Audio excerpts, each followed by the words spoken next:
ये कहानी पूरा देखने के बाद स्वयं से विचार ज़रूर कीजिएगा। आपके सोचने का नज़रिया बदल जाएगा। एक व्यक्ति काफ़ी दिनों से चिंतित चल रहा था, जिसके कारण वह काफ़ी चिड़चिड़ा तथा तनाव में रहने लगा था।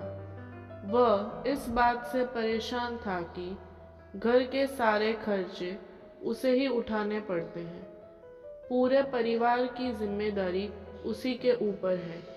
किसी न किसी रिश्तेदार का उसके यहाँ आना जाना लगा ही रहता है। इन्हीं बातों को सोच सोच कर वह काफ़ी परेशान रहता था तथा बच्चों को अक्सर डांट देता था तथा अपनी पत्नी से भी ज़्यादातर उसका किसी न किसी बात पर झगड़ा चलता रहता था।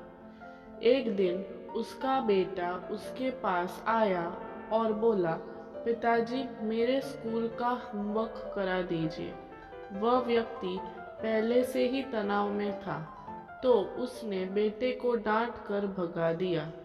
लेकिन जब थोड़ी देर बाद उसका गुस्सा शांत हुआ, तो वह बेटे के पास गया तो देखा कि बेटा सोया हुआ था और उसके हाथ में उसके होमवर्क की कॉपी थी।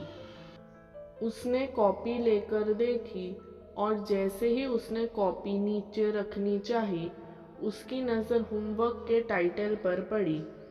होमवर्क का टाइटल था, वे चीज़ें जो हमें शुरू में अच्छी नहीं लगती, लेकिन बाद में वो अच्छी ही होती है। इस टाइटल पर बच्चे को एक पैराग्राफ लिखना था, जो उसने लिख लिया था। उत्सुकतावश उसने बच्चे का लिखा पढ़ना शुरू किया। बच्चे ने लिखा था, मैं अपने फाइनल एग्ज़ाम को बहुत धन्यवाद देता हूँ, क्योंकि शुरू में तो ये बिल्कुल अच्छे नहीं लगते, लेकिन इनके बाद स्कूल की छुट्टियाँ पड़ जाती हैं। मैं खराब स्वाद वाली कड़वी दवाइयों को बहुत धन्यवाद देता हूँ, क्योंकि शुरू में तो ये कड़वी लगती है, लेकिन ये मुझे बीमारी से ठीक करती है। मैं सुबह सुबह जागने वाली उस अलार्म घड़ी को भी बहुत धन्यवाद देता हूँ, जो मुझे हर सुबह बताती है कि मैं जीवित हूँ। मैं ईश्वर को भी बहुत धन्यवाद देता हूँ, जिसने मुझे इतने अच्छे पिता दिए, क्योंकि उनकी डांट मुझे शुरू में तो बहुत बुरी लगती है, लेकिन वे मेरे लिए खिलौने लाते हैं, मुझे घूमने ले जाते हैं और मुझे अच्छी अच्छी चीज़ें खिलाते हैं। और मुझे इस बात की खुशी है कि मेरे पास पिता है, क्योंकि मेरे दोस्त सोहन के तो पिता ही नहीं है। बच्चे का होमवर्क पढ़ने के बाद वह व्यक्ति जैसे अचानक नींद से जाग गया हो। उसकी सोच बदल सी गई। बच्चे की लिखी बातें उसके दिमाग में बार बार घूमने लगी, खासकर वह लास्ट वाली लाइन। उसकी नींद उड़ गई थी। फिर वह व्यक्ति थोड़ा शांत होकर बैठा और उसने अपनी परेशानियों के बारे में सोचना शुरू किया।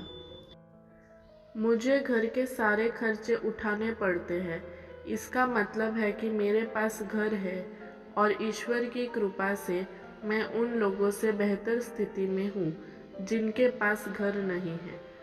मुझे पूरे परिवार की जिम्मेदारी उठानी पड़ती है, इसका मतलब मेरे पास परिवार है, बीवी बच्चे हैं और ईश्वर की कृपा से मैं उन लोगों से ज़्यादा खुश नसीब हूँ जिनके पास परिवार नहीं है और वो दुनिया में बिल्कुल अकेले हैं। मेरे यहाँ कोई ना कोई मित्र या रिश्तेदार आता जाता रहता है। इसका मतलब है कि मेरी एक सामाजिक हैसियत है और मेरे पास मेरे सुख दुख में साथ देने वाले लोग हैं। हे मेरे भगवान, तेरा बहुत बहुत शुक्रिया। मुझे माफ़ करना, मैं तेरी कृपा को पहचान नहीं पाया। इसके बाद उसकी सोच एकदम से बदल गई। उसकी सारी परेशानी, सारी चिंता एकदम से जैसे खत्म हो गई। वह एकदम से बदल सा गया वह भागकर अपने बेटे के पास गया और सोते हुए बेटे को गोद में उठाकर उसके माथे को चूमने लगा और अपने बेटे को तथा ईश्वर को धन्यवाद देने लगा। हमारे सामने जो भी परेशानियां हैं, हम जब तक उनके नकारात्मक नज़रिए से देखते रहेंगे, तब तक हम परेशानियों से घिरे रहेंगे।